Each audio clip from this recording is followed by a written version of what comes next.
আগামীকাল শনিবার। শনিবার অর্থাৎ কর্মফল দাতার দিন।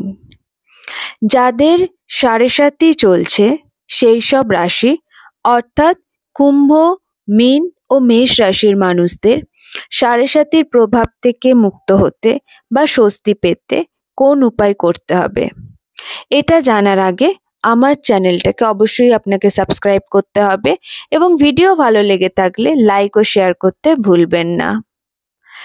কমেন্টে অবশ্যই আপনারা লিখে যাবেন আপনারা কী ধরনের ভিডিও দেখতে চাইছেন। আমি সেই ধরনের ভিডিও আপনাদের জন্য বানানোর চেষ্টা করব। আসুন জেনে নেওয়া যাক কোন উপায় করলে আপনি সাড়ে সাতির প্রভাব থেকে স্বস্তি পেতে পারেন। এটি সব রাশির মানুষ অবশ্যই করতে পারে, কিন্তু কুম্ভ, মীন ও মেষ রাশির মানুষদের অবশ্যই করতে হবে। আগামীকাল সকালবেলা স্নানের জলে আপনি কালো তিল মিশিয়ে স্নান করুন। তারপর মহাদেবকে কালো তিল ও জল দিয়ে অভিষেক করুন। সন্ধ্যার সময় কোনো গ্রহরাজের মন্দিরে সর্ষের তেলের প্রদীপ জ্বেলে দিন, তাতে কালো তিল দিতে ভুলবেন না।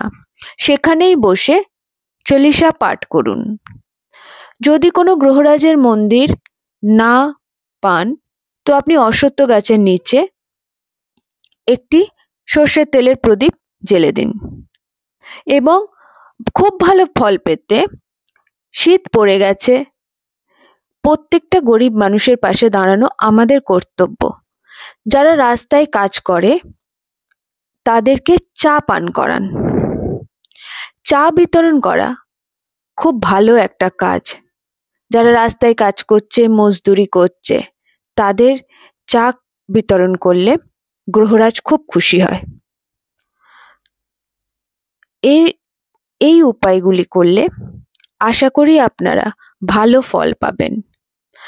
যাদের এই উপায়টি সব রাশির মানুষই করতে পারে, শুধুমাত্র এই 3 রাশির মানুষ করলে তারা এই সময় অনেকটা স্বস্তি পাবে।